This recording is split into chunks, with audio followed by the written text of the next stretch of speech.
Okay, looks like we're good to go. Okay, that's great. Good evening. This is an Athens-Clarke County Planning Commission meeting, a work session in which we are looking at some work that our subcommittees have been doing related to making housing more affordable in response to the mayor's charge. So this afternoon, Rick sent us all our agenda, and just in an overview, it is simply to say land use is going to report on two topics. Mass grading, I'm going to lead the one on mass grading, and Kristen is going to lead the one on road interconnectivity. And then as time permits, the housing committee is going to move forward. We are definitely going to finish by 7:30. But Matt and I talked today, and hey, if the stars all line up, maybe we'll get everything done. But if not, we hope that at a minimum, Matt can share the work, and then we can think about it and have one more work session to deal with that. There will be another report from land use. We still have one that we are working on, and so we have to have another meeting anyway. So and then I see here that we're having some discussion about scheduling and timelines moving forward. Brad is at a commission meeting. No, Brad is at another required meeting. I'm saying commission, that may not be right. So I'm not sure. But Brad will be here hopefully by about 6:15. Okay. If that kind of sets the stage, we're going to move forward.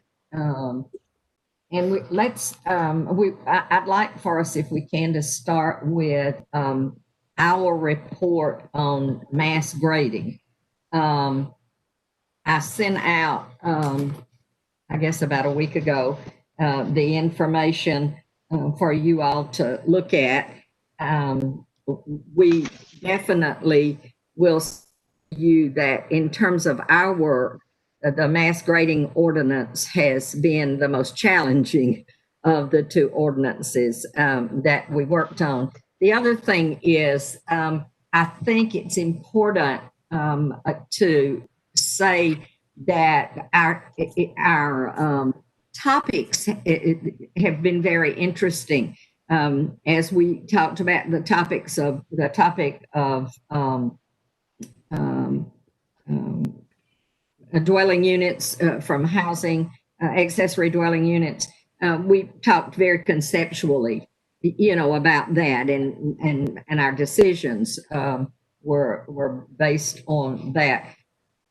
These are looking at ordinances and changes in ordinances, our recommended changes in ordinances, kind of a different thinking process.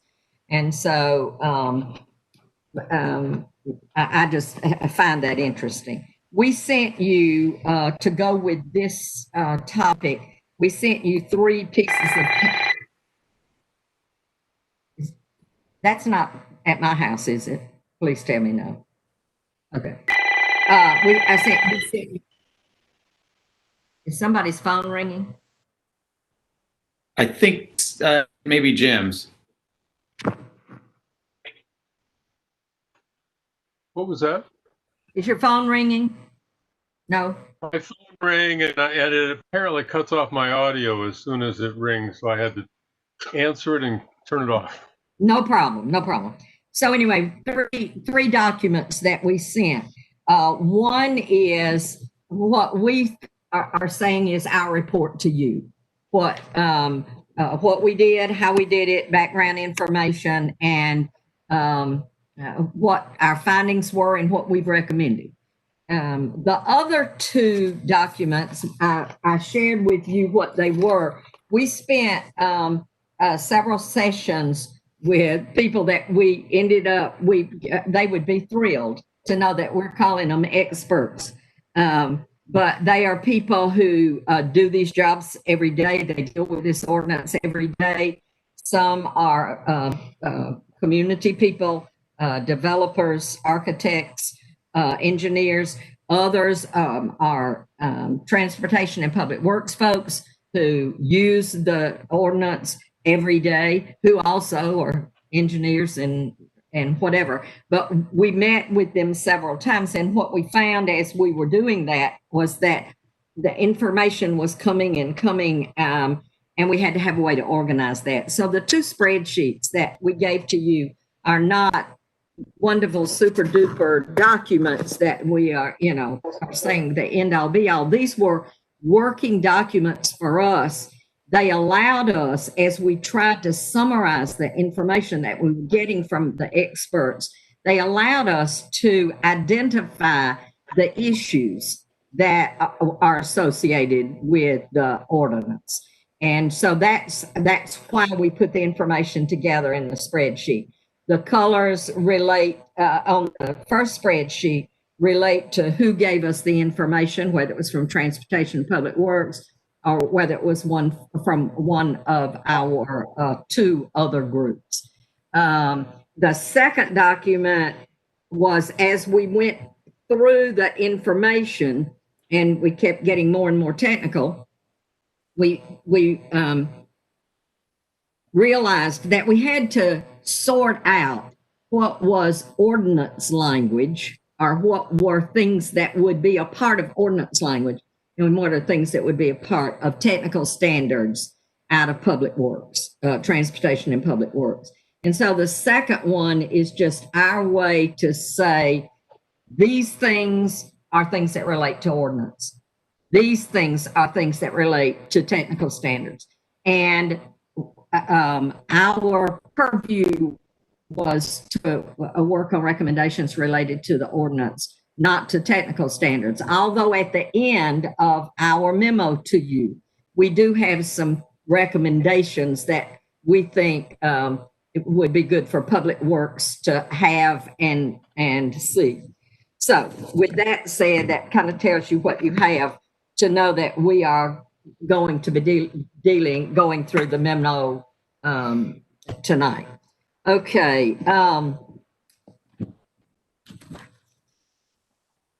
Before we move straight into it, I want to deal with the elephant in the room. All the way through this time of work, and I think this kind of came up one night in a planning commission meeting as we were giving our reports. We kept saying, so what does this really have to do with affordable housing? What is our connection between mass grading and affordable housing? And so we certainly have found some connections, but we are saying to you that we think those connections are tenuous at best. And that in actuality, if there is cost savings to the developer, it is the developer who will decide whether to pass that along to the customer. And so that makes it, we need to keep that in mind. Even if we identify cost savings, those get passed on by the developer. Okay.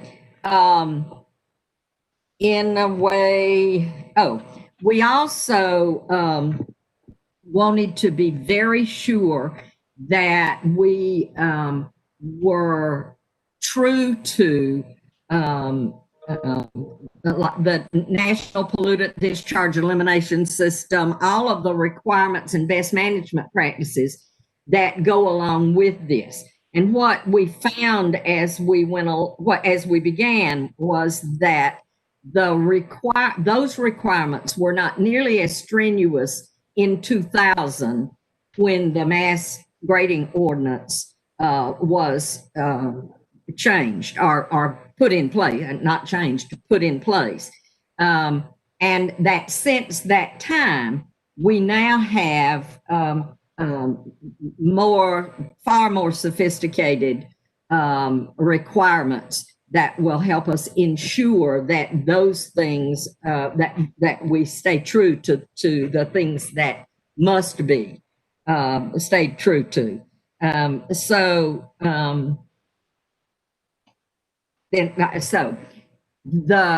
This ordinance was put in place in 2000. That was a time when there was a lot of building, a lot of subdivision building. The discussion began in 2000. It was put together in 2005. And so the planning staff worked to develop an ordinance that then was identified in 2005. It's very short. As much as we hear, as people come to us and ask to please modify the requirements for mass grading and whatever, and as much as we've heard about that, the ordinance is very short. And it just simply states that no grading is allowed other than what is required for the construction of roads, plus 15 feet on either side, and water service, sanitary sewer, stormwater facilities. All other grading can only occur after building permits have been issued for each individual platted lot. That is the mass grading ordinance. It seemed like it should have been a whole lot more than that when we, as we hear it come to us. As we were going through this, we found, trying to keep an eye on the time, we found that there were 1, 2, 3, 4, 5, 6, 7, 8 things that were critical in the discussion. In your memo, they are not in order of importance by any means. Those things that we felt like we needed to look at we need to look at lot size thresholds. We needed to really look at drainage and soil preservation. We had to look at stormwater management, tree canopies and buffers, steep slopes, phasing, project phasing, amount of acreage that we can disturb at any one time, and then the grading of shoulders, roadway construction and the grading of shoulders. So those were the issues that, as we talked to people and as we looked at the resources that we had, floated to the surface. As we looked at those, we found that, we drew some conclusions about, if we are going to look at this, there are some things that we have to hold true to. And there are 6 of those that are listed there for you. That we would like to provide the potential for reduced construction costs. That's a major issue from the folks who do the work every day. There are a lot of things that you can't do when you're working on one lot. Movement of earth, storage of earth. You have to put it in a truck, haul it off, store it somewhere, put it in a truck, bring it back. All of that makes a difference in terms of cost. So we wanted, and that is not, those are not the only things, but we wanted to be sure that we did provide some reduced construction costs if we could. We wanted to allow what we are, and our recommendation deals with this, we are saying is an appropriate amount of land disturbance with whatever mitigation standards are necessary to ensure that what we do is compatible with land that's adjacent to it. We also wanted to be sure that we improve stormwater facility throughout the construction. Those are big issues. Another big issue had to do with allowing the conservation of the topsoil, drainage, hauling off, bringing back. All of that impacts the topsoil. We wanted to improve roadway infrastructure so that the residents have a better long-term livability on the property where they live. And then, of course, the natural features of trees, water, all of that kind of thing.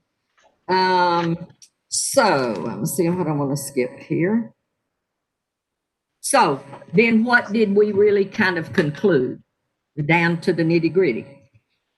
Based on our work, we concluded that the current regulations really have created some unintended consequences in the design and construction of residential subdivisions that are not sustainable and not in the best interest of the community. Now that sounds real overt, but we do feel that there is some modification needed that would take care of consequences that weren't anticipated when it was put into place. Kind of working with it, then you learn. We want to the grading regulations in these subdivisions should be revised to allow expanded grading ability at one time. We think that we should produce safer and more sustainable grades for roadways, and that we need to construct effective stormwater facilities. So, in conjunction with increased grading ability, quality control standards, grading, let me start that over. In conjunction with increased grading ability, then quality control standards have to be enacted to make sure that we mitigate the negative effects of any additional land disturbance, which is a more large scale grading than what we have. We have to put into effect things that will mitigate the dangers of that. And then what I said to you earlier about the relationship between mass grading and affordability. If I can, I'm going to go ahead and do the recommendations, and then we'll do the discussion. Our recommendations relate to 4 components. And my pages are not numbered, sorry, but maybe it is on what you have. Yes, on page 3. At this time, there is no phasing in our ordinance. We are recommending that phasing would be helpful. In lieu of the current grading limitations, we are recommending that the ordinance be revised to require phasing of a project when the total disturbed acreage exceeds 25 acres. Now, Georgia EPD standards allow 50 acres, but we have the right to do less if we choose. And we are recommending not 50, we are recommending 25 acres. So then what that would mean is, beginning with the next phase of development grading, that would only be allowed when a certain percentage of COs have been issued. We didn't say this amount, but we're saying maybe 75% of them. But if you all are in agreement with these changes, together we will need to try to determine what that might be. But we're saying perhaps 75% of them would be appropriate. The 25-acre maximum is sufficient to allow development of a considerable number of lots in the RS zone, while also providing space to store native soil on the property there where it is, which in turn minimizes the need to haul fill dirt topsoil from and to a site. And what we really learned from our engineers was that the more you fool with the topsoil, the more problems you are prone to have. That's our first recommendation, that we phase, that we allow disturbance on 25 acres. Okay, the second thing is there are currently restrictions on slopes with an exemption for stormwater.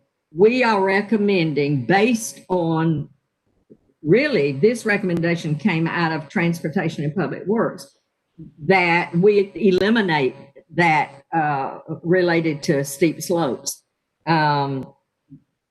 We have been advised in our work that stormwater practices on steep slopes are not compatible with good design. So we are bringing that recommendation. The third recommendation is that in evaluating the effect of grading in higher density developments, we have determined that residential lots smaller than 1/4 of an acre people who are doing that should produce and bring with them a grading plan that shows pad locations, final grades, indication of drainage patterns. All of that needs to come with their application. This grading would ensure that adequate attention is given to the design phase to mitigate any negative effects of stormwater design.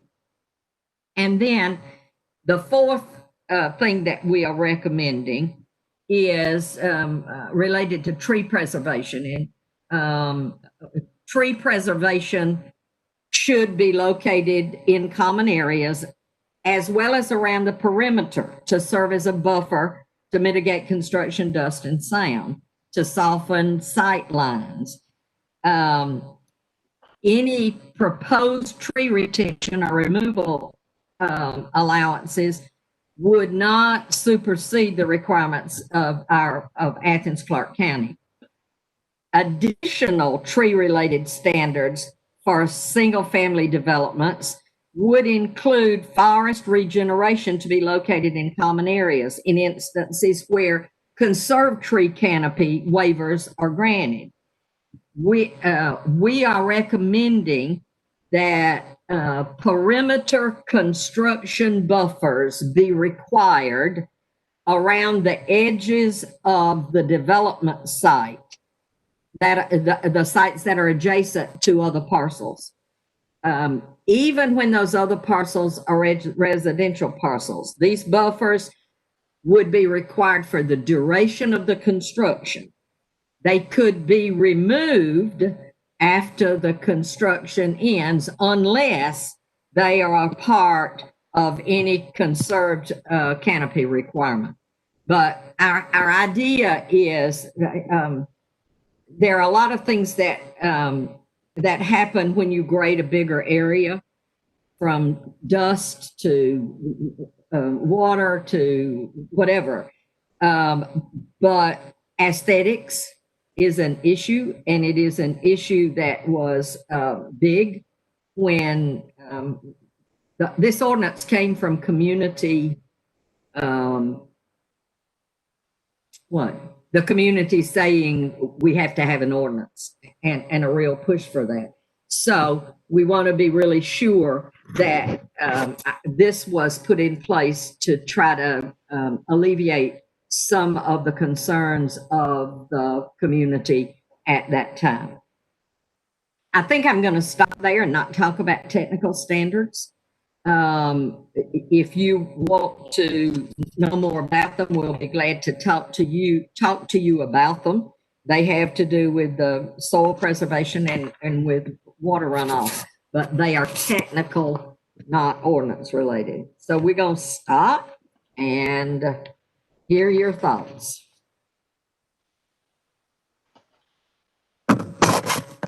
Yes, ma'am.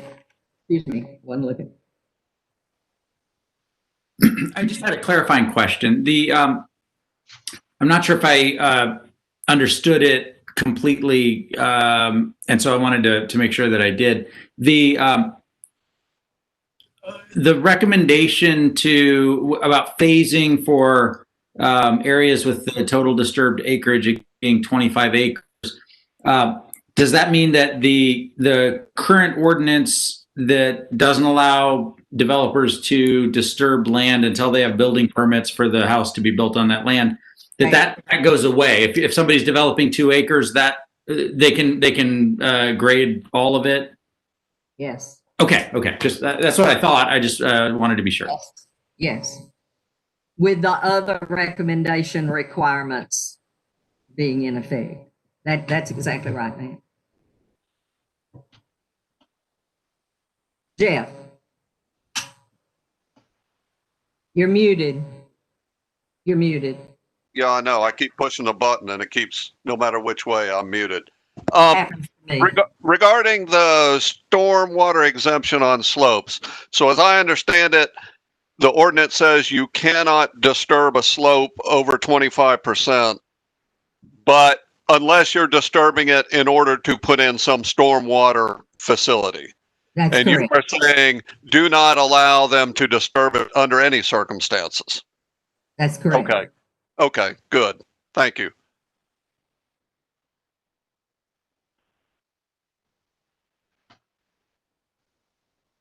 For those of you who were around when this happened, it's important for you to reflect back on the community call for this and receive this in light of what we've said to you, that the folks that we spoke with, and we tried to do a good cross section, and they were good. I mean, they spent time, they talked with us, they wrote us things.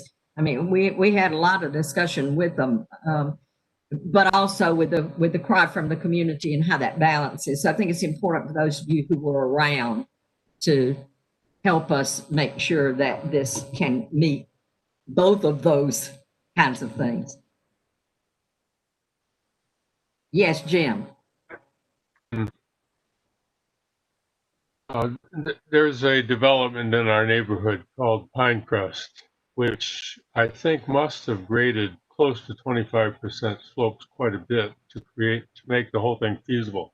You're effectively saying you can't eliminate 25% slopes to make a more level development. Is that correct? I think so. Planners, is that right? Yes. Okay. I've learned a lot, but I'm certainly hadn't learned it all. Let me assure you. Because Yeah. it means that there will be some sites that just simply will not be suitable for building at all if you eliminate that exemption. I Which is think not that's necessarily bad. yeah, I was going to say, I think that's the case. Is that the case? Planners? It would be something that they would have to seek a variance to be able to work through. And at that point, if a variance was approved, there could be some qualitative conditions put on the development to manage the situation. But you know, I can't tell you that there wouldn't be a property or two around the county that is entirely on a steep slope. That condition may very well exist, but that's why we have the variance procedures to kind of seek relief when a certain standard kind of overreaches for that particular circumstance.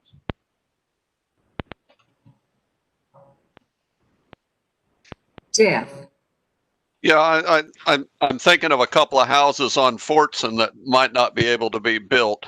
I had a question about when I think of mass grading, I think of bonds for restoration in case nothing ever gets built. Was any thought given to anything like that? In other words, if you go in and out 25 acres and then it happens again, was there any thought given to? Was there any thought given to being able to say, yes, you can grade 25 acres, but you have to have a system in place to make sure that if nothing gets built in a period of time, then the land is restored? We in fact did talk a lot about that, and honestly, I'm not sure where we ended up on that. We didn't include it. Bruce, would that be a technical issue? I don't know. Yes, ma'am. It's a technical standard our public works staff enforces, and it's already in place. Oh, good. Okay. Guess that's why we talked about it and left it. That was easy. Yeah. Sarah. I just have a couple of comments. One of them is that I can't remember, I think it was Matt who asked about actually, I can't remember, maybe Jeff, who asked about asked the initial question about the stormwater exemption. And I had that same question. I didn't really understand it in the way it's worded in the report. So I would maybe just suggest maybe outlining that a little bit more clearly in that text when it goes to the mayor and commission. Okay. I want to be sure I know where you're talking about, So Sarah. I'm talking about the very short paragraph on the top of page 4. The steep slope one. Yeah, Yes. exactly. I just think I had the same question, so I'm thinking if two of us had the same question, it's probably worth maybe Exactly. making that a little bit more clear. And maybe a little more of an explanation about why it's not compatible with better design. Well, yeah, I mean, honestly, I feel like you do explain that. You do actually explain that elsewhere. I think that knowing how people tend to read documents like this, they're going to go right to this page 4. So maybe just something in that little text section. And then the other thing I was going to say is just that I really appreciate your guys's on page 3, your 4th bullet point that you made and that you also reiterated tonight, that about this tenuous connection between mass grading and housing affordability. Mm-hmm. I think that's been something that's kind of been stuck in my craw, for lack of a better word. Like, I just think that a lot of developers complain about this and they act like, well, this is the thing. It's, we can't create affordability. We can't, these projects are too expensive for us to do because of various regulations, this being one of them. And I think by highlighting that as one of these 4 issues you reached a consensus on, I think it's really good to bring attention to that. There's no guarantee that the connection that was maybe made in the charge. I still think it's really good that you guys did this obviously pretty complicated work. But at the end of the day, this may or may not be affordability that's passed on to actual real people. I'll be really honest with you and say that on our spreadsheet, the last column was, how does this affect affordability or development costs? And I think, let me look, I can tell you right quick. There are 3 boxes that have something in it, and some of them are repetitive. So, and then after it was over, we asked our experts to look at it and specifically look at that column and tell us where there were savings, and it didn't change. So, but with that said, we did think that affordability or not, we didn't want to do anything that costs more, but affordability or not, there were some changes that would be better, especially with soil drainage, soil and drainage. Yeah, definitely. It seems like it's really worthwhile either way. Yes. Yeah. That's what we thought. Okay, then I want to be sure that everybody has time to ask your questions, but if I think we'll do this, Bruce, go ahead. Yes, ma'am. One thing I wanted to note was, in looking back over the memo with Brad, he made a suggestion, and I think it's a good one.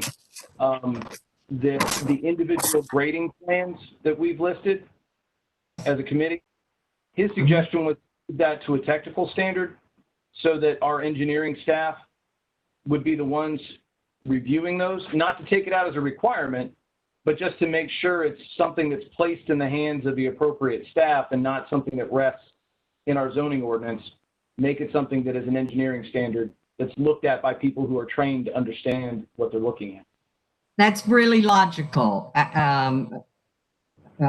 Subcommittee folks try to look at your faces, but also the rest of you, that makes sense. That's what we kept getting into. We'd have all these ideas and, oh, this would go and this, and then we go, no, that's not ordinance language. That's technical standards language. So it might well be that that plan is better positioned there. I don't have any issue with that. Other land use folks, do you feel like that's okay? And then housing folks, how do you? I'm game for moving it if you all are. Kristen, you okay with that? Lucy? Yes, okay, good. All right, then we can do that. That's okay. I was gonna say, I think as with the accessory dwelling units, we didn't vote yes or vote no, but we ended up saying, are you comfortable with this? If you are comfortable with this, we'll move forward with this in the same way that we did the other. Is that okay with everybody? Don't let me push you, but I mean rush you, but I'm trying to keep us moving. Okay, then we're going to move to our second one, and Ms. Morales, you're on. Ta-da! And you're muted. Sorry, my house is crazy town. So the other thing we had a chance to talk about is road interconnectivity. And so it was among the things that Kelly mentioned in terms of like a list of maybe look at this and this and this and this. So looking at road interconnectivity specifically and how it might affect housing affordability. So as part of getting into this topic, we learned that the county already had a set of road interconnectivity regulations as part of our 1999 comprehensive plan. And the goal for that was to increase roadway safety through the interconnection of existing and planned rights of way wherever possible. So as a result, we actually already have a number of standards already in the code to guide how the roads are planned and built.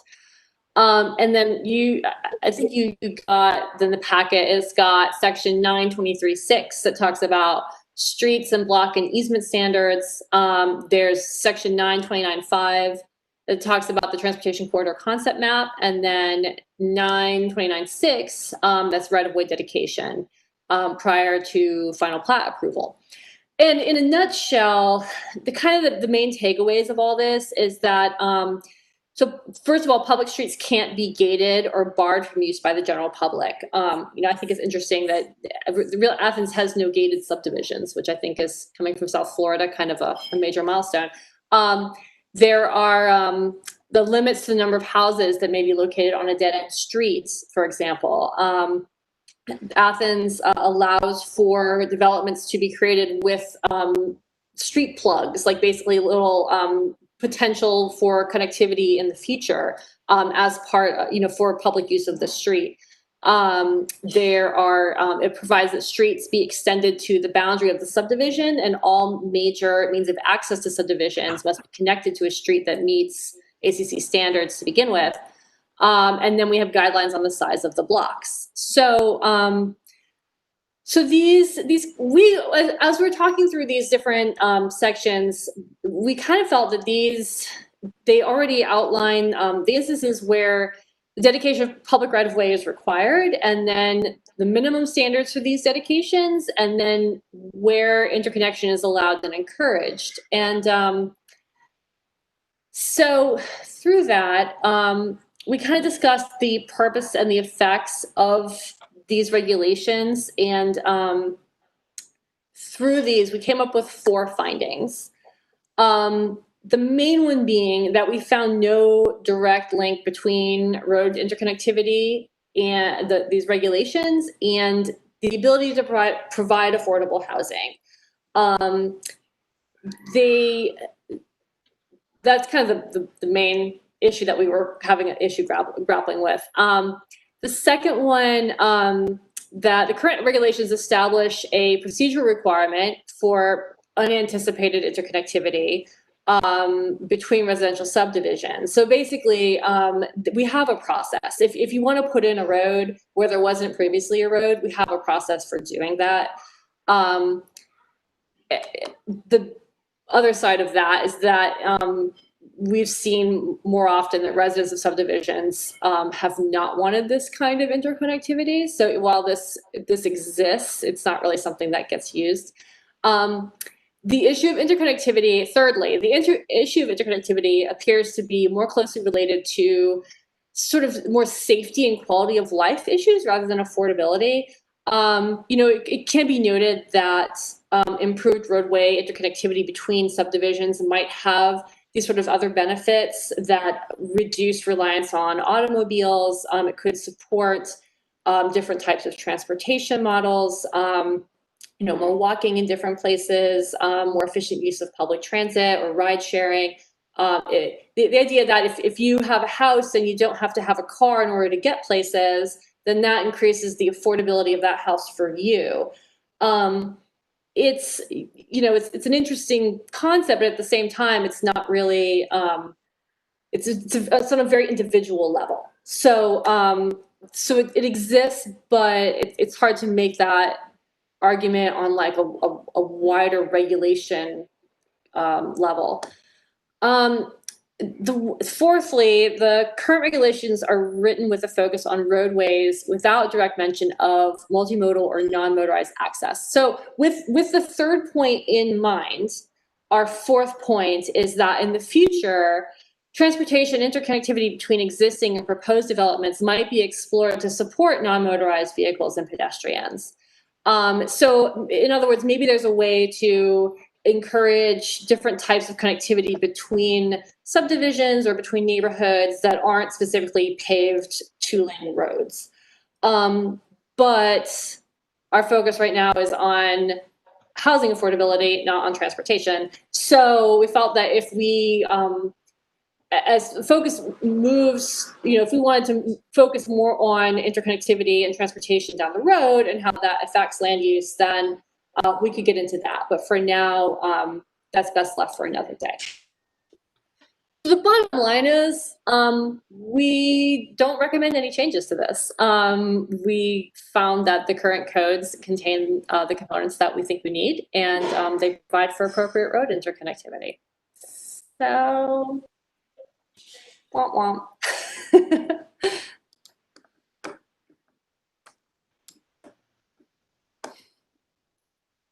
Matt has a question. I don't know. Is that Maxine? Is that for you? Yeah.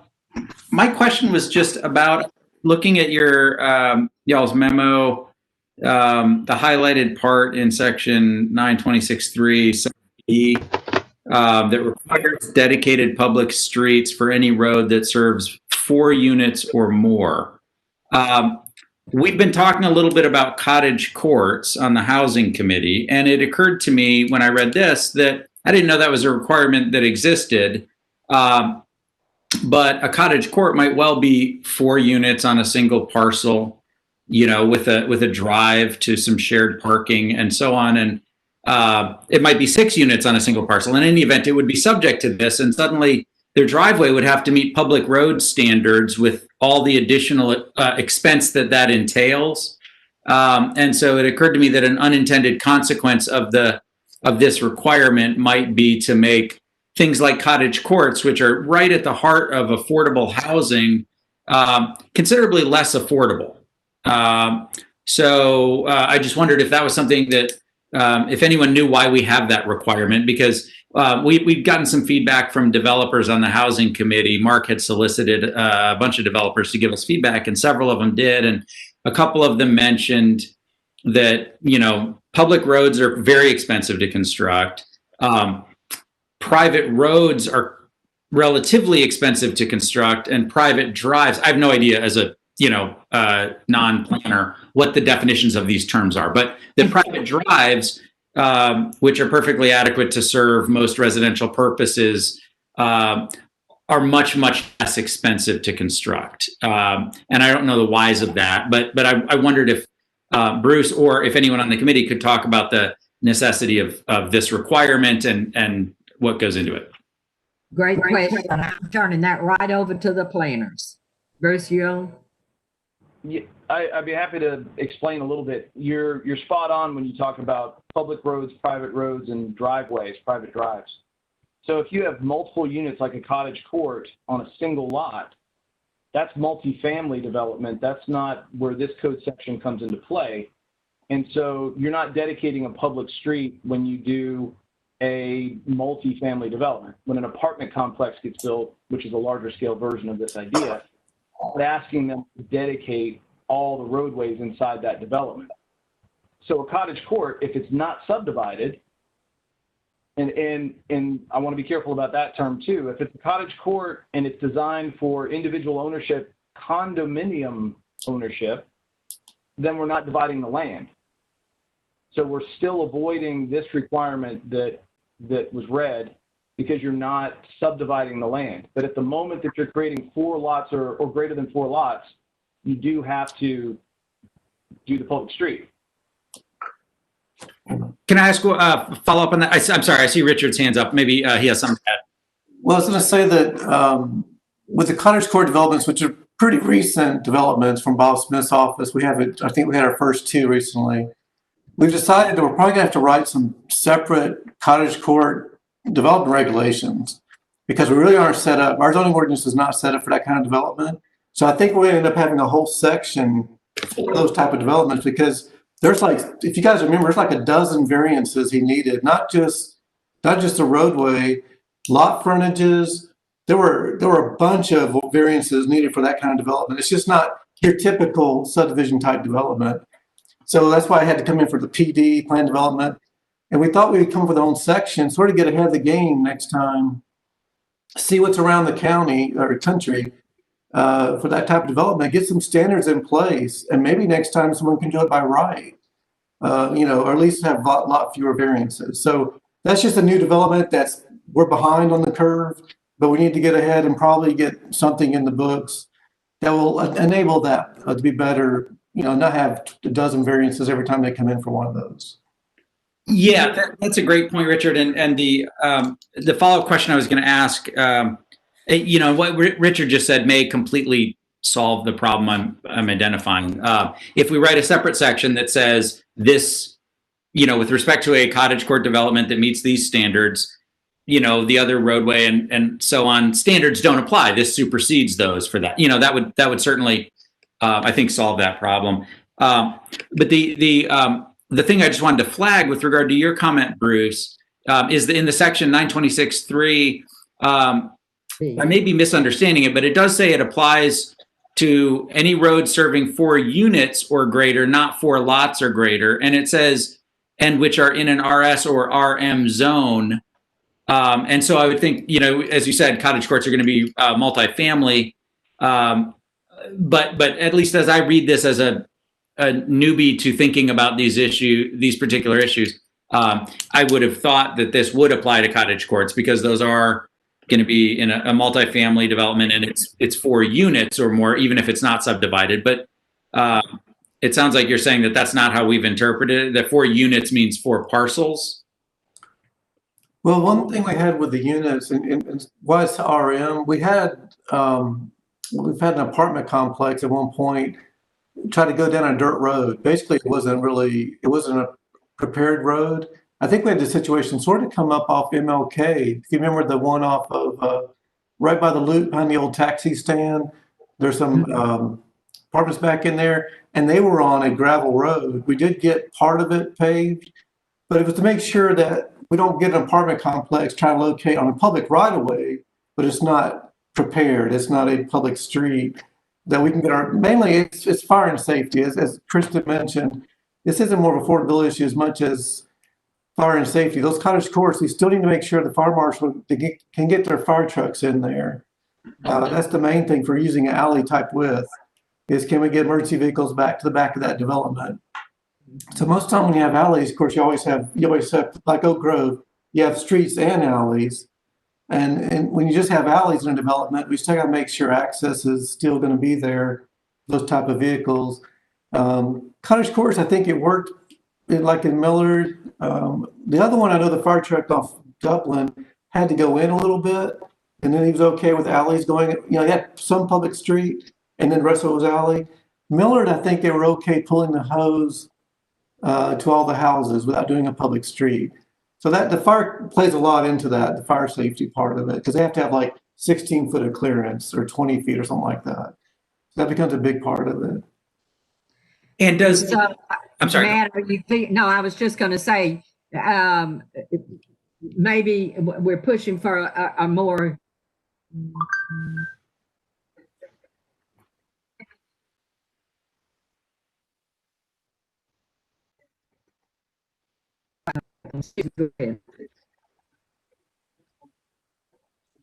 Can you hear me? Can you? It may, I'm not sure if it was my end or yours, Maxine, but it was very choppy and I couldn't hear you very well. I'm sorry. Can you hear me now? No. Yes. Yes. Okay. I was just saying maybe what we are feeling the need for is a more definitive kind of whether I'm saying more definitive regulation or more definitive understanding of the regulation. I'm not sure which. But we don't want to end up with the unintended effects of something. I agree with that. And then I'm here, Rick, and I'm hearing him, what he's saying about fire and safety and, you know, those things. Absolutely. So how, Alice. Thank you. Yeah, I just wanted to say this is a really important conversation and a great overlap between our two committees, right? Because we've been talking about cottage courts as well. I am encouraged to hear that what Rick just said, that staff is thinking, well, we probably can make some relatively, I think Sarah likes to use the word code hack. We can probably code hack our code to make cottage courts more, you know, so that you don't have to bring 21 variances to the Planning Commission. We did agree to 2 cottage courts in the last year or two, and we'd never seen such a thing before, except, you know, people like Lucy Rowland, who keeps up with all the, you know, what's happening all around the country. We haven't seen them here in Athens. So I feel like if planning staff is sort of already on this idea that we may be able to make some fairly simple changes to the code to accommodate cottage courts, then I as an incrementalist at heart, I suppose I'm really eager to just see what happens when we get those recommendations.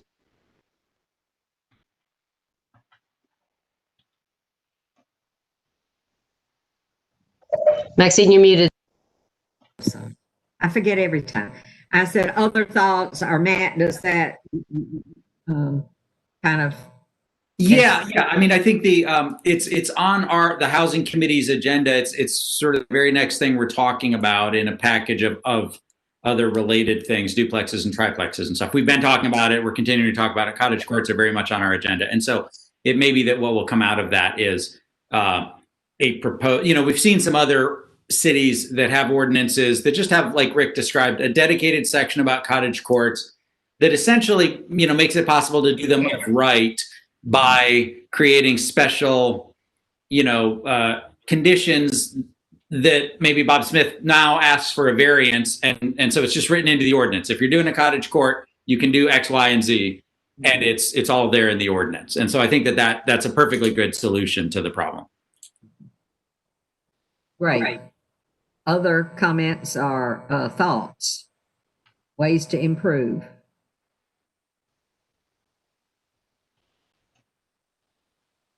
Okay, well, I feel really good that we have just moved right along.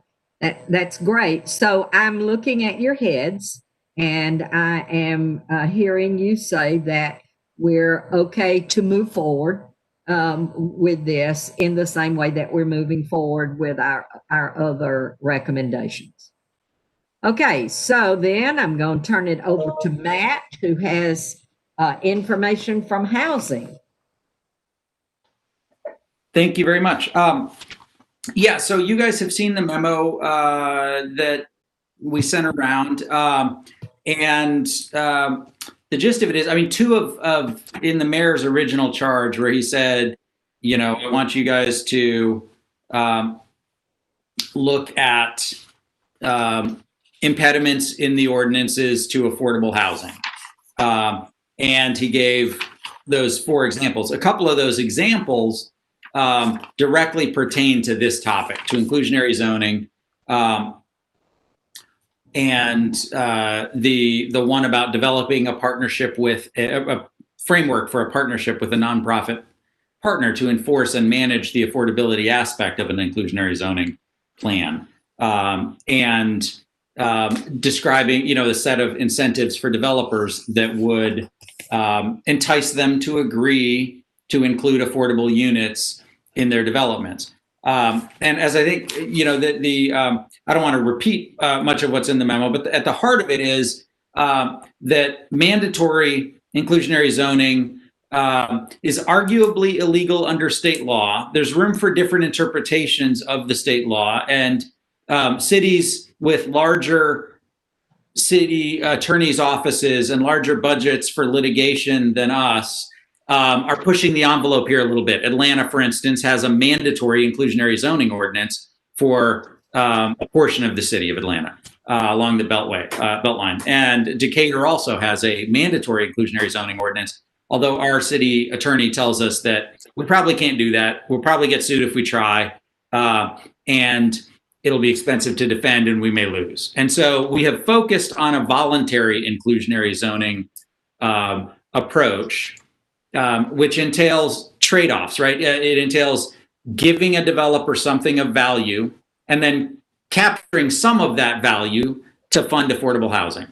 And so the thing of value that's most obvious that we can give them is development rights they don't have now for whatever the parcel is. If they're in an, you know, RS-15 zone, then the ability to turn an acre of land into more than just a couple of houses would be a development right they don't have. So allowing smaller lot sizes in single family zones would be an example. Allowing more bedrooms per acre in commercial zones. Commercial downtown is 200 bedrooms per acre right now. Most of the other commercials, I think, are 50 bedrooms per acre for residential. And so allowing additional bedrooms significantly increases the value of the land. And just kind of to make that point concrete, the recent applications we've seen, like the one on Finley Street, I gather that the going rate for commercial downtown zone land is in the neighborhood of $3 million per acre.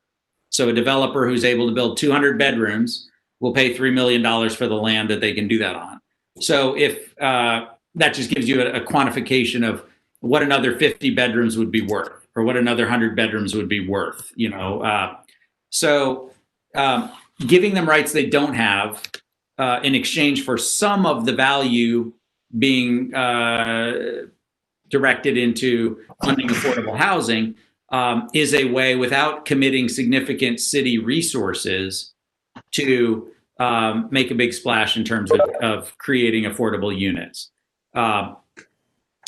So that's the approach that we have that we followed here, and we. I think that the two issues that are the most undeveloped in the memo, and about which we need the most help, although we are delighted to hear anybody's questions or comments about any aspect of any of this. The really at the heart of it are getting the incentives right. You know, what incentives we can offer developers that will be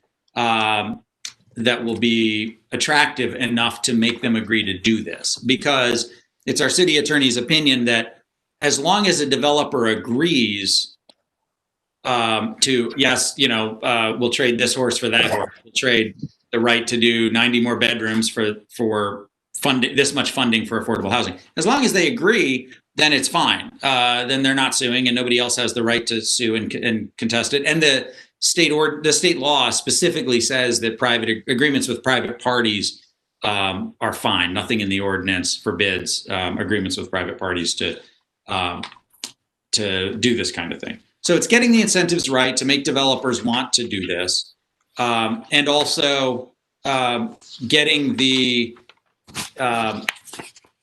third-party partnership, the nonprofit organization, be it Habitat or the Athens Land Trust or somebody else, to manage and enforce the affordability, which, there are different models for doing that. We've had some preliminary discussions through Mark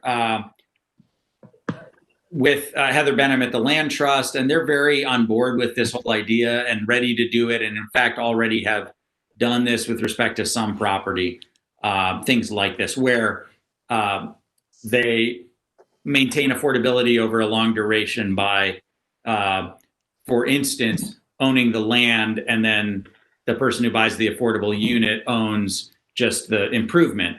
And so if it's later sold, some of the proceeds of the appreciation go to the land trust, and they're able to keep the unit affordable for the long term. So my suggestion would be, subject to all you guys' comments and questions about all this, would be that if you think we're on the right track, that we take those discussions with the land trust and perhaps Habitat a little bit further, and sort of so that we have something a little more formal to present to the mayor and commission, sketching out, not quite as developed as like an MOU, but just, some bullet points saying, it would look like this, the land trust is willing to do this. And then I think there are people who work for the city who would actually negotiate the agreement with whoever the nonprofit partner was going to be.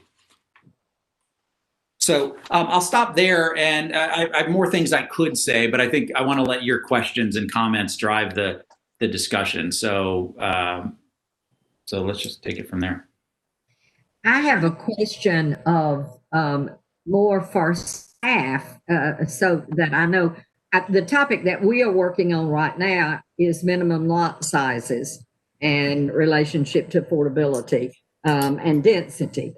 And so we're not finished with it. We're still working on it, but we're talking about density bonuses under certain conditions, so that you don't give away everything, but that you give something, you get some, otherwise you give to developers. I'm certainly not casting anyone in a bad light here. I'm not meaning that, but you give it away. If there's not something attached, you may not get anything back. And so what is the relationship then between our discussion about minimum lot size and density bonuses, which we are saying any density bonus what we are considering in our language right now is that any density bonus that you get would be affordable housing. If you get a density bonus, it's going to be affordable housing. So, but how does that relate? How do these two things relate to each other, planner guys? I'll jump in, and sorry, I'm just now joining you. I think it has the opportunity to relate really, really well from a standpoint of, the minimum lot size issue came from the mayor's charge as one of about 6 things in a row of things he wanted you to look at. And so, my take on it would be that instead of trying to come up with modifications to the zoning ordinance now, regardless of the zoning district, to reduce minimum lot sizes or thereby increasing density, just let the inclusionary model do that work for you as a recommendation. We kind of got into this 20 years ago when we tried to do TDRs. If we wouldn't have given it all away at the beginning, not giving it away, but we increased everybody's zoning, then we tried to adopt TDRs. I have to say, I just have to jump in as the chair of the former TDR committee. That exactly the question. As local government, we have a power to give away a lot of value. So that's where the inclusionary model seems to help us to share the wealth on that. Yeah, where it will get a little different in terms of when you're looking at, for example, an RM zone. If somebody wanted to do a single family residential development in an RM zone, which you absolutely can, they're set up a little bit differently, so it would require some tweaking of the ordinance. But I'm almost inclined to say, without oversimplifying, love what Matt's group has done with inclusionary in terms of minimum lot size, let the inclusionary model do the lifting, regardless of what the percentage is. You know, if it comes in at 20, you get a 25% density bonus if you provide 10% of your units as affordable. You know, then by default, it's a smaller lot kind of thing.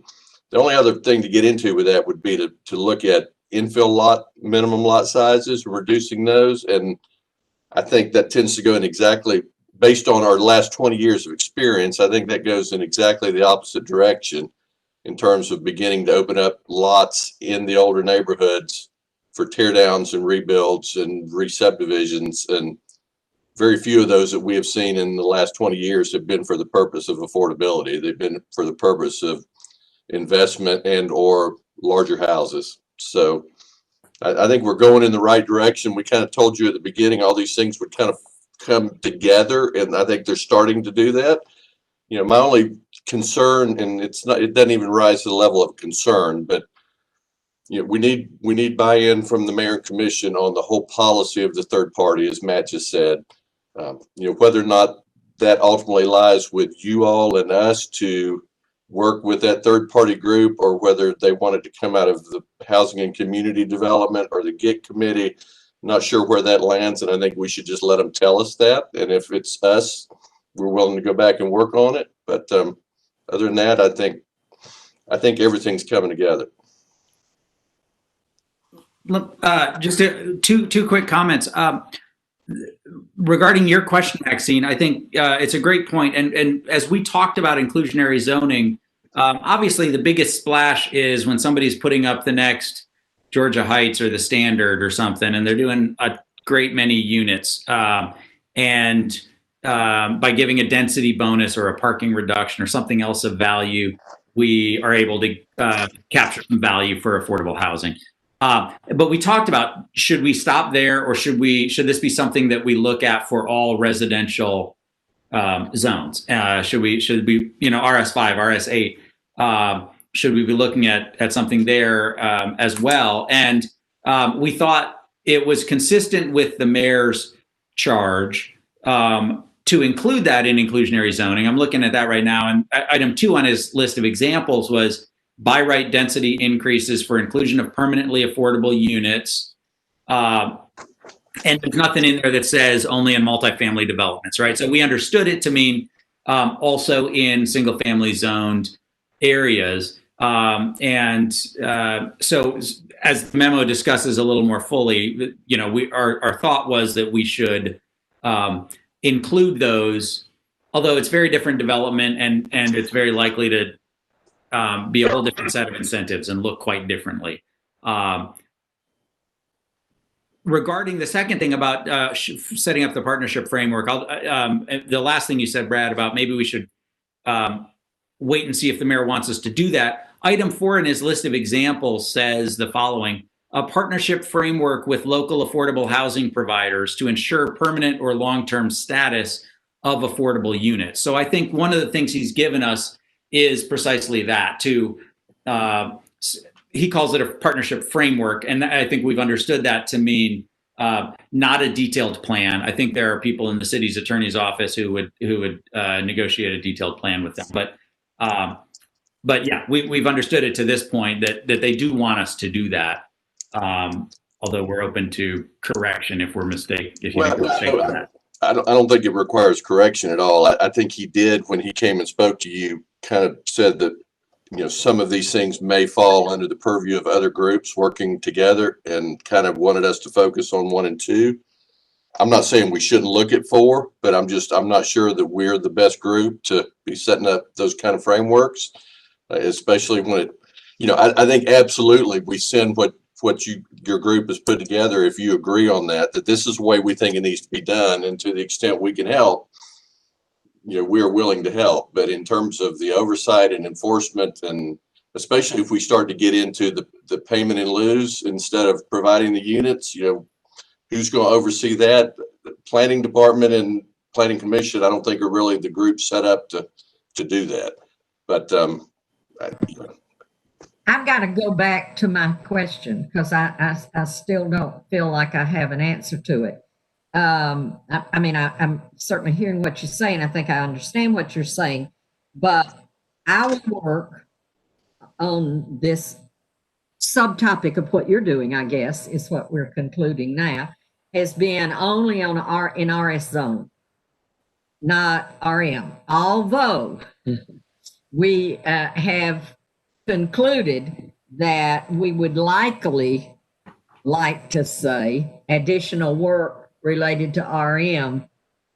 We are interested in that, but it's kind of, we decided, and that was a long discussion tonight, is beyond where we're going related to this. But our memo's written. So we just had some tweaking we need to do. How do we put those two things together?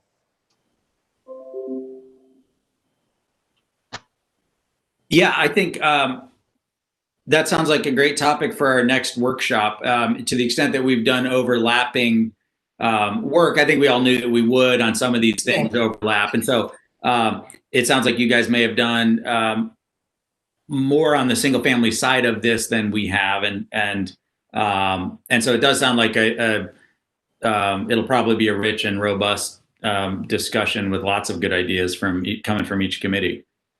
Well, and I do think the memo that was written, and again, I was not in y'all's 4:30 meeting, so there may have been changes, but I think ultimately landed on the fact that we should let the inclusionary zoning element serve as the lifting mechanism there. And then if we get into the RM zones and somebody wants to do a subdivision, what we would have to do anyway is, single family and RM2 zoning shall follow the RS5 guidelines for density. And then you get the appropriate density bonus like you would otherwise.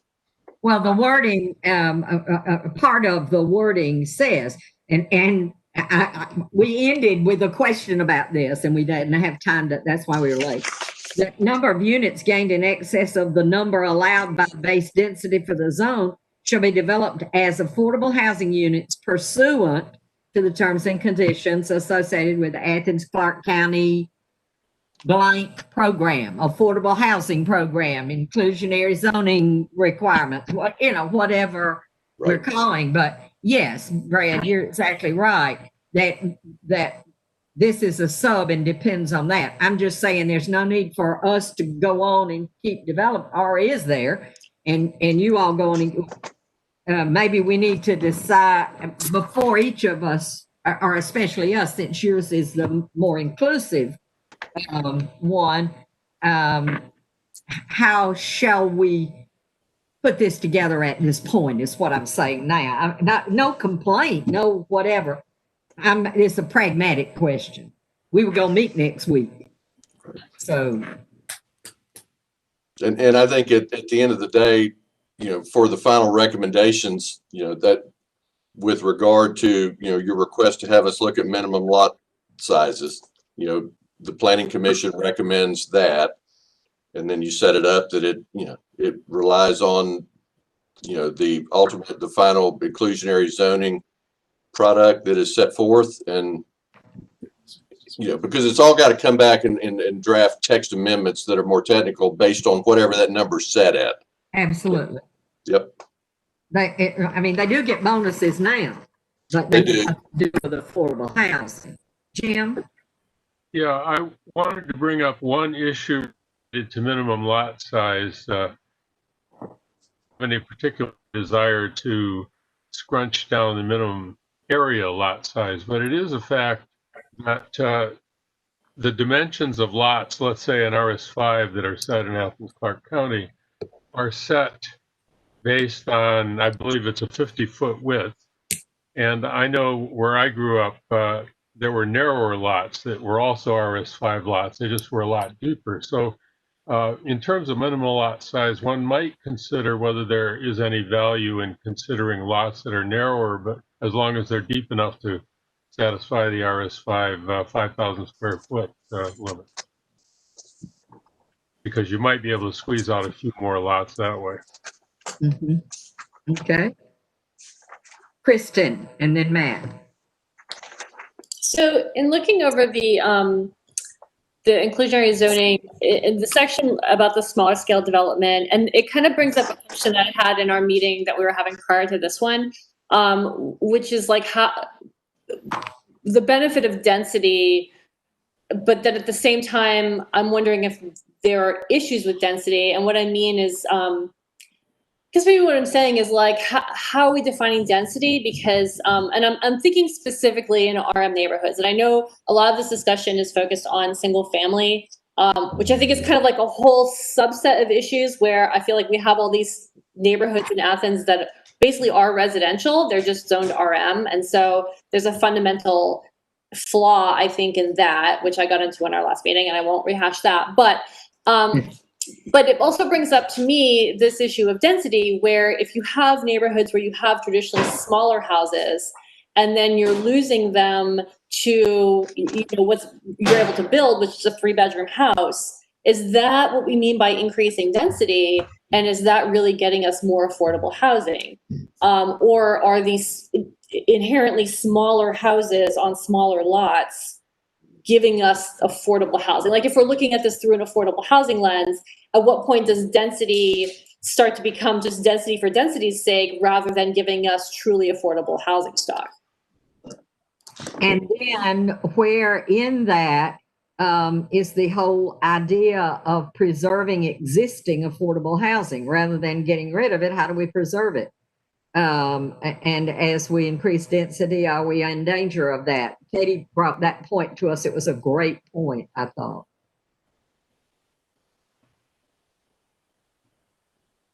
So Brad, we want you to know that we did really well till you got here. That's why I sat here and I didn't even comment because I'm gonna keep my mouth shut for a while. Y'all were rocking and rolling, and then I came on and it's bogged down. So I mean, we did them 30 minutes and 30 minutes, and off we go. I'm gonna be quiet. No, I'm teasing. But Alice.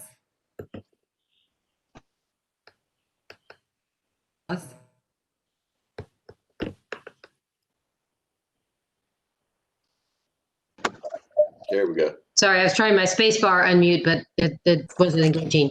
I actually think we're bogged down in a really good place because these questions, I mean, the questions that Kristen is bringing up, those are exactly the questions that we need to deal with in a context that invites more public input. We definitely don't want to see let's allow duplexes in all in-town neighborhoods, and suddenly we're overrun with, super expensive duplexes.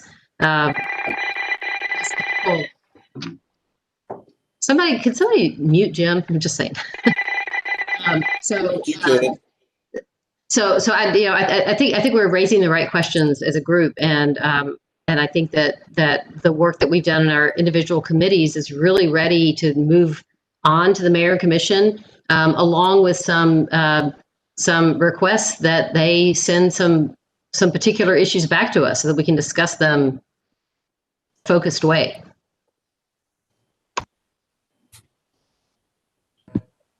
So each of us can just conclude where we are. Is that what we're saying, Matt? Yeah, I was just going to say, I think the building on something Jim said earlier, and also something Brad said earlier, and your ultimate question, Maxine, about how inclusionary zoning and the idea of reducing minimum lot sizes, how those things interface. If the idea of additional density for somebody trying to build single family development, and extracting a affordable unit or 2 or 3 or however many, some percentage of the additional density being required to be affordable, fits in nicely with the inclusionary zoning, but it really only works at the single family level if you're talking about a relatively large development. Like if you're going to require 20% of the additional units to be affordable, you've got to have 5 or more units for that to be a whole number, right? You can't, if somebody's got a lot that's, almost in an RS8 zone that's almost 16,000 square feet. It's not quite subdividable, but it almost is. It's probably not realistic to say like you can you can subdivide that if your second unit is affordable, right? Because the economics of that don't work out. They need several market rate units to subsidize an affordable unit. And so I think my point is there's a gap here. There's sort of a mismatch between the inclusionary zoning concept, which is dealing in large percentages of somewhat large developments, and the idea of just sort of a simple small lot division. And I think back to my neighbor across the street, Spencer Fry, who sold his half of his lot a few years ago to another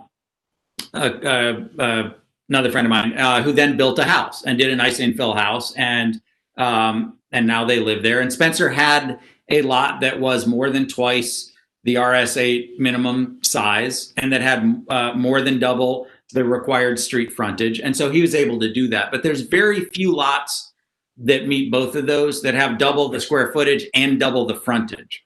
And so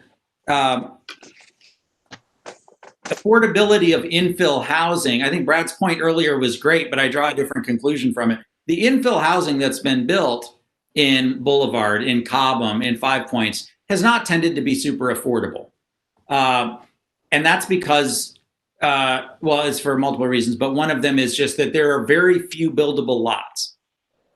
And so somebody with a buildable lot who decides, I'm not going to sell it for less than $300,000, they can pretty much name their price, because there's people out there who want to build a house in those neighborhoods, and it's take it or leave it.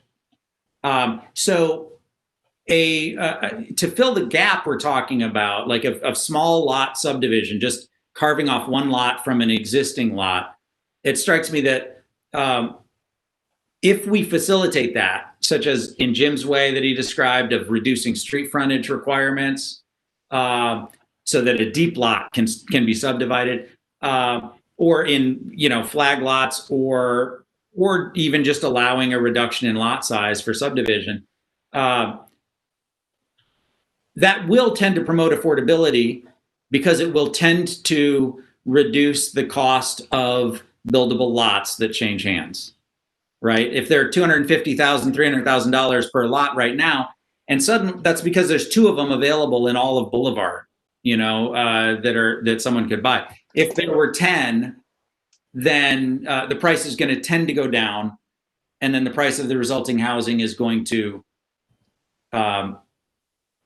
not necessarily go down, but in the same way that you were talking about mass grading, it reduces a cost quite significantly. Maybe it makes lots worth $120,000 instead of $300,000 in those neighborhoods, and so that enables people to build houses on those lots that, while not affordable to somebody earning the area of median income, are more affordable to the people who buy them. They cost less for the people who buy them because they reduce the cost of land. So I just wanted to highlight that the gap, between this residential inclusionary zoning and just the idea of just dividing single lots. And I think that is sort of a separate topic that probably requires a separate solution,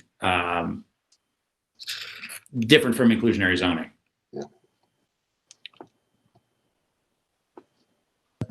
Sarah.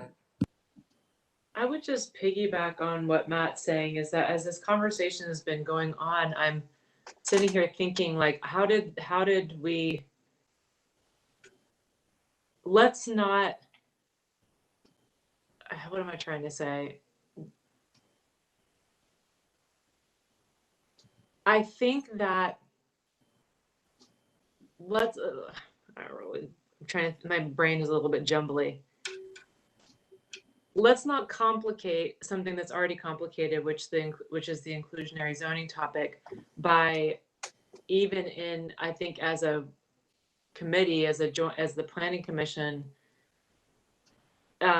sort of muddling it, even though, I think we can sort of acknowledge that these things are connected in some way. I think what I was sort of pulling out from what Matt was saying was that I just think this lot size thing is a separate but related question. I think that the density bonus thing Maxine was talking about was a separate but related question.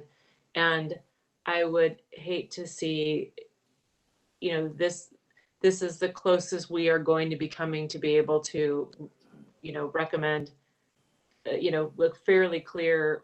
Like I think Matt in the memo lays out pretty clearly that, the inclusionary zoning, there's some sort of logistical programmatic issues to sort out, but that in general, this is, something we're in favor of. And just because it might not be appropriate for a particular part of Athens, or, doesn't mean we don't still recommend it. I mean, that those issues can get sorted out down the road. But I think what happened in our conversation, it wasn't Brad. I think it was more just that we started to kind of pile a couple other things onto it. And I think we just need to be careful about keeping those things separate while acknowledging they're related, but keeping them separate. So it may well be, we just have some shoring up of stuff on ours. We'll just finish it. And then you all finish yours. And then when all of these things are put together in a packet, we can see what the relationship of those is and figure out if there is, or if it's good for them to be separate or whatever. Does that make sense? It does to me. Yeah, it does. And I would say maybe we don't finish it. We bring it to a stopping point for now, and then pick it back up in more detail. I mean, there's more work for us to do on this later. Well, I guess when I meant finish it, we had a few tweaks we needed to make in it, and those are not so much. So then that kind of brings us, I'm not cutting off that discussion, but that brings us to the last component of our agenda, which is discussion regarding schedule and timelines moving forward. And so maybe we can put these pieces together into that. And whoever's leading that, I just don't want to leave without us. If we have something that we're still going to go ahead and include, we need to share it with everybody. We don't need land use to go ahead and finish this, stick it in the packet, and housing not know what's in it.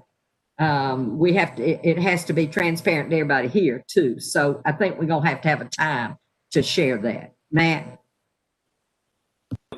Yeah, I just wanted to ask, I take it from the fact that nobody's waving their hand saying they had more to say on inclusionary zoning but now Jim is doing that, we may be close to the point, but I wondered if we could just get a general vote of thumbs up, looks good, go ahead and clean that up, finalize it, and we'll be ready to send that portion of the package forward before we move on to the agenda item that you were just describing. You're on mute. Muted? Oh, I'm muted. Oh, boy, this has been a unmute night, hasn't it? Jim? Yeah, I just wanted to make one point with regard to inclusionary zoning. Can you hear me? Oh, there it is. Okay. I raised this with the housing subcommittee. I think Matt has done a masterful job of putting together a document, and I'm in general agreement with it. But there is more concern on my part on whether or not voluntary inclusionary zoning will be deemed at the state level to be legal. And it has to do with a restriction that's in the state code that says that voluntary agreements are allowed as long as the municipality or county or governing authority owns the land in question. And I would like to urge that the commission work with local legislative delegation and maybe even at a state level with code people to try to clarify the wording in that ordinance or in that state code, because it seems to me it was written by somebody hostile to the idea of what we're trying to do with inclusionary zoning, and we need to protect ourselves for the future so that we don't get kneecapped in the end. Very interesting this afternoon, and I won't get into our conference that we're at today, but it was really great. But a question we need to be thinking about is whether exclusionary zoning is unconstitutional. I mean, we're worried about inclusionary zoning having problems. Well, exclusionary zoning has its own set of problems. Matt? Yeah, I was just going to say, apropos of Jim's comment, we talked about this as a committee, and I understand Jim's reading of the statute. I read it a little bit differently, and I'm planning to add a footnote to the memo. We had a meeting yesterday, so I haven't done it yet or circulated it to y'all, but just adding a footnote saying, one possible reading of the statute is limited in this way. Sherry Hines from the city attorney's office says that they take the view that it's not that limited, and so it's safe to proceed in this way, but people might disagree. As a practical matter, I think if we end up with a package of incentives that a developer is attracted to, and they agree to it, and they sign a contract agreeing to it, and then they get something of value, they're unlikely to be allowed to later try to challenge it in court because they've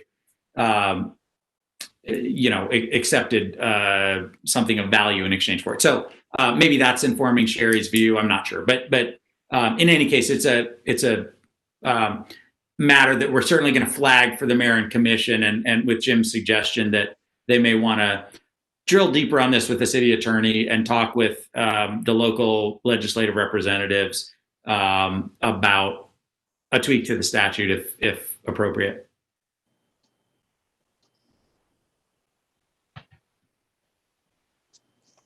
You're muted again.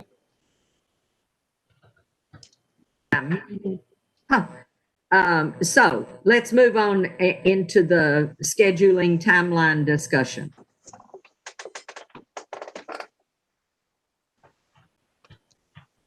You want me to take that? Me? Yes. Yeah. Okay. Absolutely.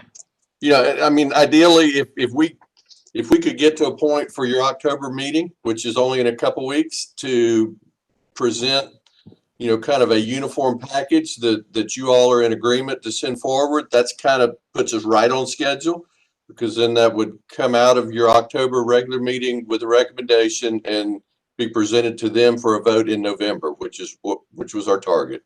If we are still not completely comfortable at that October meeting, we could still meet again at some point in October to finalize and forward. I can get something on their agenda as a title only type of item and work through that, but we would have to go pretty quickly after that October meeting. So I think schedule wise, we're good as it relates to this. Time wise with it, and why I've been kind of pushing that this is a perfect time to let these committees take a break for a minute, is there's a lot of additional work that you guys are going to be involved with. We have been directed, and we have between now and December, basically, for you all to send forward a recommendation on a extended downtown zoning district and an entirely new downtown design overlay that would be the north downtown. So we will be working on that internally with staff. We will bring you some proposed boundaries. If we didn't end up having to have a second meeting in October for this, that second meeting in October would more than likely be a work session for you all to get a first reading of kind of our initial proposals. We've gotten some comments from the mayor through the manager, and then this kind of all ties into the redevelopment of the Bethel property and the expansion of that into a larger district. A lot of work there. You also just tentatively got assigned this evening at the meeting I was at earlier, the opportunity to work with us on, and this is not under a December deadline, but to work with us on bringing forward regulations on short-term rentals, which that thing can get to be a rabbit hole quick in terms of trying to regulate that. But the Government Operations Committee will send to the full commission a recommendation to ask the planning staff and planning commission to look at short-term rentals and bring forward regulations on how to regulate them, for lack of a better word. So that's not all going to get done between now and the first of the year. We will pick back up a lot of the detail work after the commission has seen the great work that you all have done over the past year and a half. But it is not as if we're shutting these committees down and then you all get to take a break until January, because there is more work to do that you'll be working with us on. There's also 6 tax allocation districts that we're required to have completed by December, but I'm not sure to what level you all will get involved in that. But certainly from a staff standpoint, it's going to bury us a little bit. Sarah, and then Matt, and then Alice. I have a feeling all 3 of us are going to say the same thing. So maybe I will let our chair talk about. Matt, you're going to bring up sort of what we were discussing last night. Yeah, but I don't want to cut in line. You'll probably say your part more eloquently than I ever could. So I'm happy to go second. Well, but my brain's a little mushy, but here's what came up in our meeting last night, Brad, was that and this touches on something Maxine just mentioned, and something we really wanted to get to, and both we as well as staff, Mark and Robin, have done quite a bit of work in this already, which is, addressing tweaks to the code that would sort of pave the way for the introduction of duplexes, sort of the missing, what we call those missing middle housing typologies, into single family zones. And really specifically, we had taught as a way of, in a way, it, for lack of a better word, it kind of chips away at the single family zoning in a way that can be perceived as more sort of gentle. And so we had specifically worked on, a tweak to the use chart in the code that would allow duplex as a permitted use in RS5, 8, and 15. And then I think the next thing we wanted to do was that we think that it's important, if you do something like that, that you're trying to reduce the possibility that a bunch of developers are going to come in and build monotonous shoeboxes. And so we had been looking at, with Mark having sent us some information, at design guidelines from a couple cities, and ways to, a way to accompany change like that with design guidelines that sort of ensure a certain, ensure that duplexes are moving in the direction we want them to. So my point just being, we were sort of surprised last night that we needed to be done. And we thought we were still going to have a chance to work on that. And, we talked about the idea of, at the very, very least, our recommendation to the mayor and commission would include sort of like, hey, we would like to be assigned to this. We would like to have the opportunity to continue to work on this because we think it's important. But then when we really looked at it, the concern was sort of that staff's running out of the time to have the ability to support what we're doing because of all these other things you just mentioned. But then as we were talking, we were looking and realizing that, Mark had already done quite a bit of work on that. And so I guess what I'm asking for is sort of guidance on, I don't know what the other members of the subcommittee think. I feel like we could tackle it actually in a pretty short time frame and add that to the recommendations. Whether or not that's the smart way to go, whether or not piling on more is the way to go, I'm not sure. But anyway, so I just wanted to kind of get that off my chest. Yeah, what I was going to say is there's substantial overlap, so I won't repeat what Sarah said. But yeah, we have. Obviously, we'll have a bunch of stuff done already at this point, and with some additional tweaks to some memos that are already mostly written. There's going to be a bunch of stuff ready to send to the mayor and commission before too long. There are other things that our committee has been working on, and has, I would say, on the spatially efficient development that Sarah just talked about: duplexes, triplexes, cottage courts. Which were, missing middle or spatially efficient development. We're 2/3 of the way to where we wanted to be on that. And our understanding, until we heard intimations that maybe this was not a shared understanding. Our understanding had been that we'd have one more meeting on September 30th. That's our next scheduled meeting. And then a work session for all of us again in October, and that our committee would likely have another meeting 2 weeks after September 30th in mid-October, and all of which would culminate in another memo on that topic for this planning commission to consider and perhaps then to send on to the mayor and commission.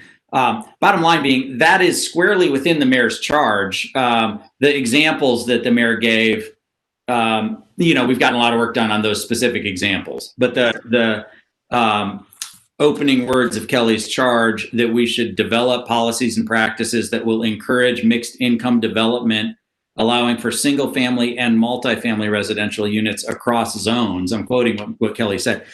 Duplexes, triplexes, cottage courts are squarely within that. And we've got a lot of work invested in getting that done. And I think we need to finish that. And I am optimistic that we can probably include that in what we send to the mayor and commission in November. And if not, it'll be quickly on the heels of what we send them in November. Alice?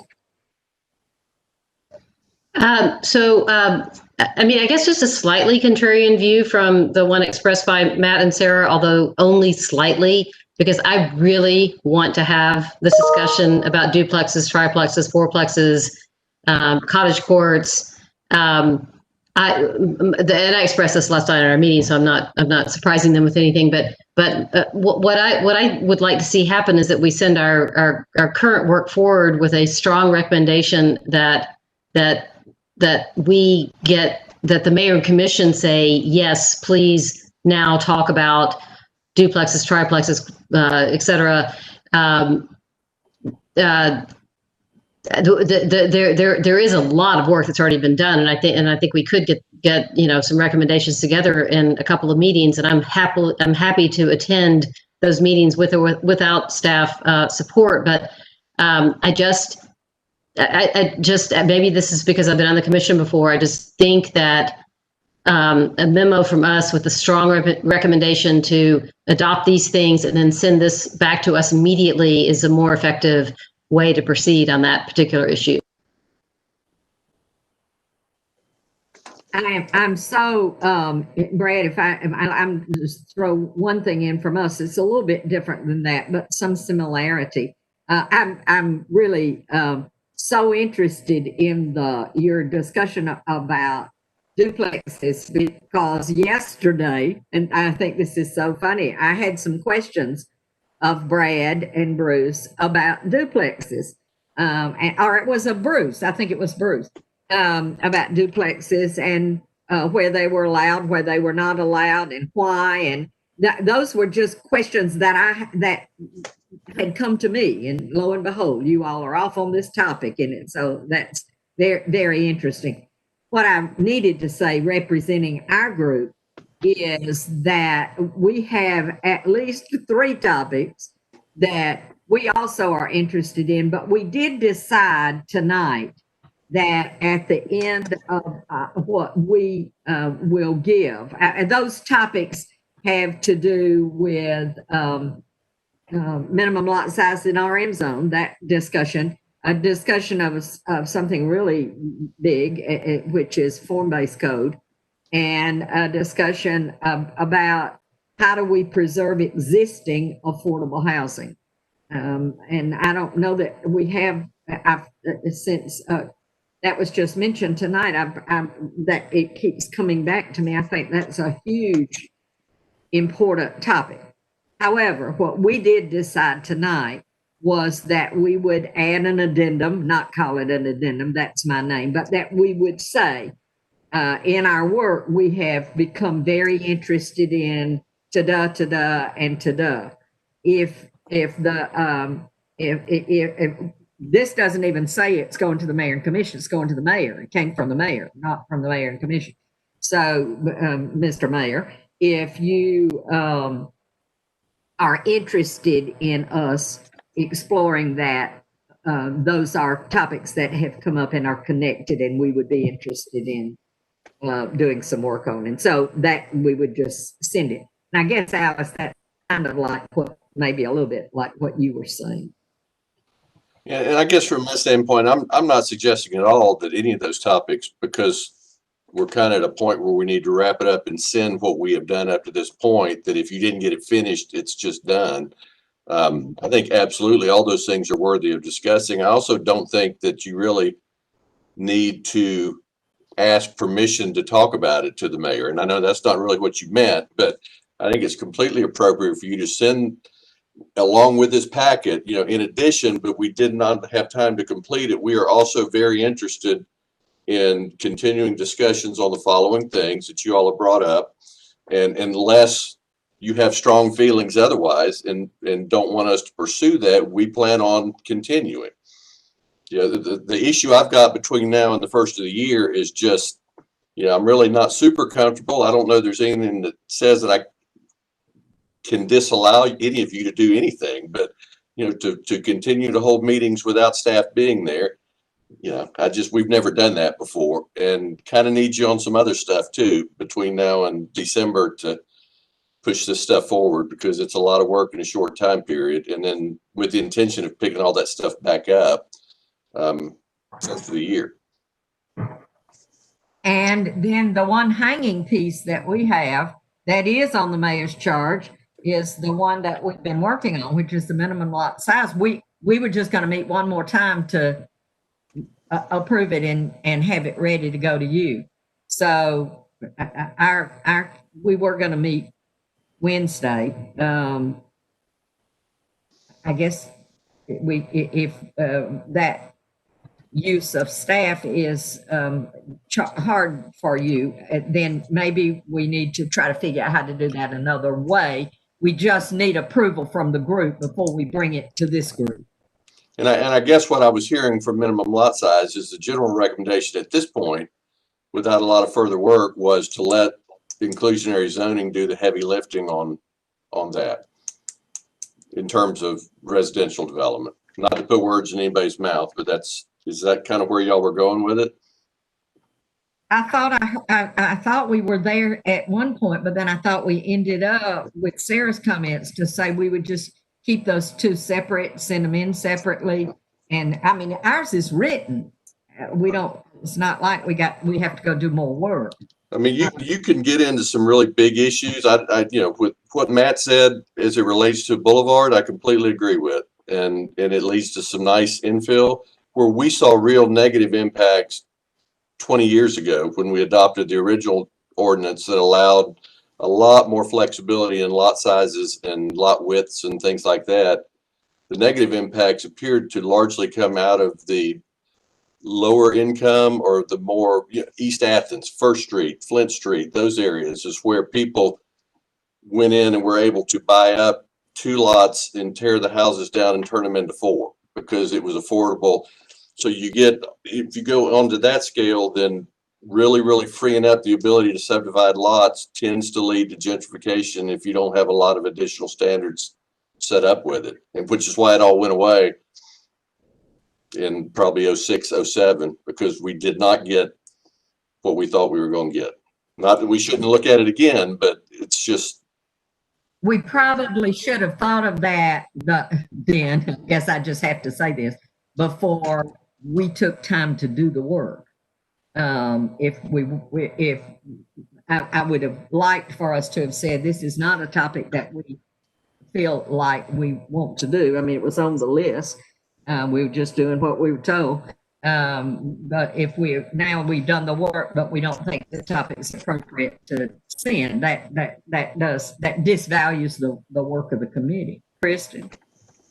Well, it's interesting what Brad's saying, because we were talking about this in our meeting with student. We've been focusing on single family residential, and we felt it was weird to have this discussion and not include the more historic in-town neighborhoods that are zoned multifamily but are still single family homes. And so we've been trying to grapple with how do we send something to the mayor commission that basically says we need to look at RM zones, but we've been looking at RS zones, but we really think there's a lot of potential for affordable housing and also making adjustments within the RM zones. And that was what we were just talking about today, and how to reconcile the RS and the RM, where we basically have neighborhoods that are almost exactly the same, just zoned differently, and now they're in these two different buckets, and we want to be able to just put them all in one bucket.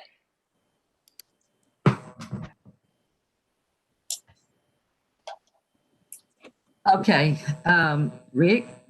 Well, I was going to say, on top of all the tasks that Brad just mentioned, right before the mayor's charge came in, we were working on the growth concept map and the future land use map, which is part of the comprehensive plan. We're supposed to work on that. So that's another big issue you guys will be working on, hopefully next year. And I think some of that will help maybe drive. Some of it's a form-based type land use designation language that we're looking for. Sort of the transect, a little bit of idea there. So that might help us in some of these other issues if we can get that accomplished as well. So there's a lot of stuff heading for you guys. Not only all these topics you guys have come up with, but the stuff the Mayor and Commission has charged us with, as well as getting back to that future land use planning. I want to make sure that I was clear. I'm not asking to do more at all. I thought that we said we would say there's some things we're interested in. If you're interested in us pursuing those, that's what I thought I was saying. That's what I meant to say. My concern was when there was work that had already been completed, that we decide, well, we're just not going to send it.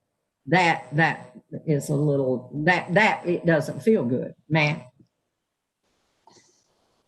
Yeah, I just echoing that. If you guys have a memo that's partly written on minimum lot sizes, I think absolutely we ought to plan as a group to have one more meeting about that in whenever it can be scheduled. We're in almost the same boat in terms of duplexes, cottage courts and stuff. We've done extensive information gathering and work on that. And as I said, I'm optimistic that with one more meeting or maybe 1.5, we'd have that done. So I think it's still, I just want to be sure I understand, Brad. I absolutely understand, there's a ton of stuff on staff's plate. Mark and Robin have been amazing. And have done an incredible job with support for our committee. I'm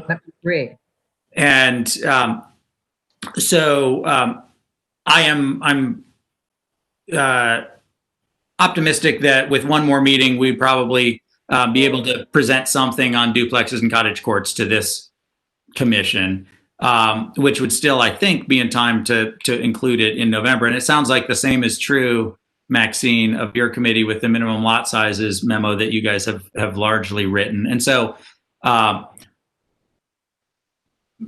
perhaps, I'm not sure if Brad, you were saying that given all the other demands on staff, if we as a committee proceed with our meeting that we have scheduled for September 30th, that we're on our own and there would be no staff support, which doesn't necessarily mean we can't have staff's already done a tremendous amount of support and we can do our best without them. But if that's what you're saying, I want to be clear on that. Or if you're saying as long as it doesn't go beyond another meeting or meeting and a half, then Mark and Robin can continue to participate in that effort. So with the goal being to get everything done and ready to go to the commission for their November meeting. I guess what I'm saying is that, if there's a way to get it all wrapped up and still send forward, because the recommendation from this group needs to go out in October for them to vote on, which is October the 1st, which is the day or two after y'all's next meeting.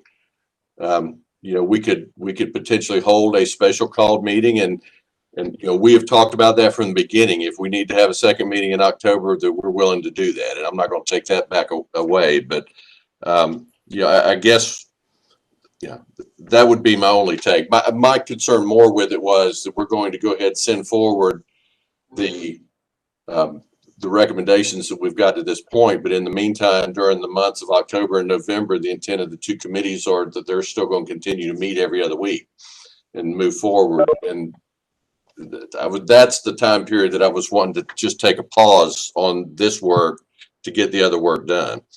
But I mean, if you guys feel like you're close with that, we may need to do a second meeting the second week to finalize the recommendations. I would be much more comfortable doing that. I really don't want to send up a big package of really, really cool work that y'all have done in November.